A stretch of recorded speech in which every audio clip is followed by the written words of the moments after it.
So we're here with Mike Malika, CEO of BridgePort Networks in Chicago. Mike, what makes BridgePort Networks special? Well, BridgePort, as you know, is a technology company. We build software platforms that allow the internet to connect with mobile networks. And so, as a result, our technology allows subscribers to move seamlessly back and forth between the mobile network and the internet. In a sense, we make the internet look like one large international mobile cell. And so, as you'll see with the products that we've introduced, the type of user experience that subscribers can have on the internet is exactly the same experience that they have on the mobile network.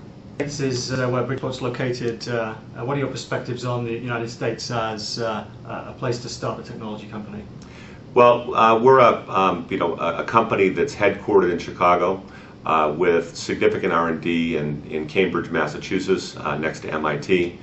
And we find that being in Chicago and the Boston land area, we have access to terrific universities, both technology and business schools, as well as we've been fortunate enough to have access to great venture capital that's helped in the development of our company. In addition to that, we're really reliant upon talent that's developed at large public companies that are focused on building technologies in the mobile network as well as the internet, and we've been able to draw on those talent pools in both of our home cities. So from a technology startup perspective, we really find that the United States has been a terrific place to start a company and to grow our company. Would BridgePort have been able to raise so much venture capital elsewhere, do you think?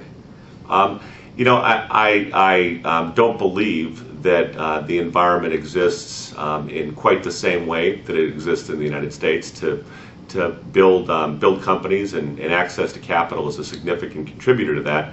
And we find that being in the United States gives us access to many venture capital companies to be able to choose from.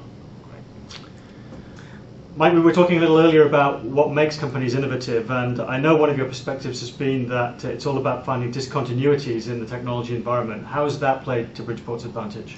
Well, in a sense, the innovator's dilemma is really a function of not being tied to existing revenue streams and existing customers and existing markets.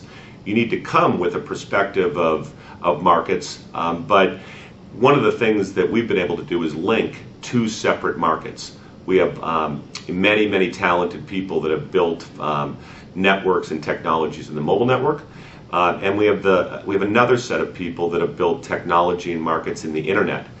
We've been able to take those two disparate talent pools and link them in order to be able to see what opportunities can exist as you combine those two technologies into a new market.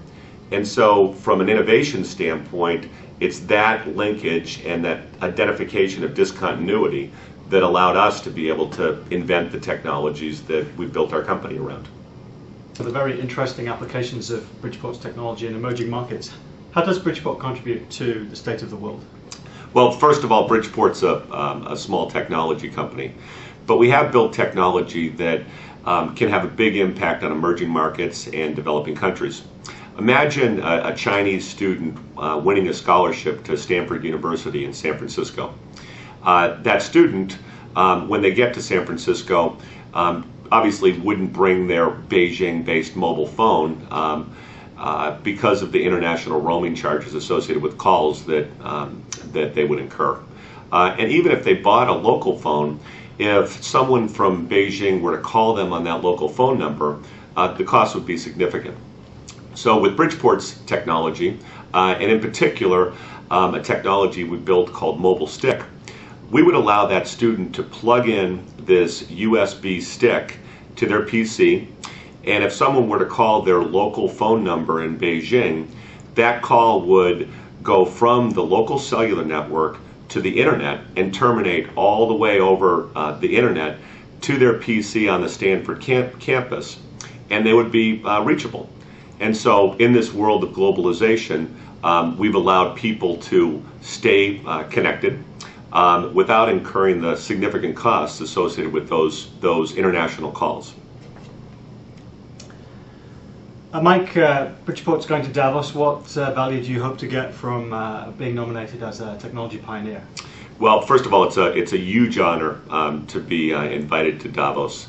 I'd say that the thing we're really looking forward to is being able to share some of our innovation and our ideas with large companies and the leaders of those companies to see how we can fit into some of their plans and maybe advance some of their agendas around the world.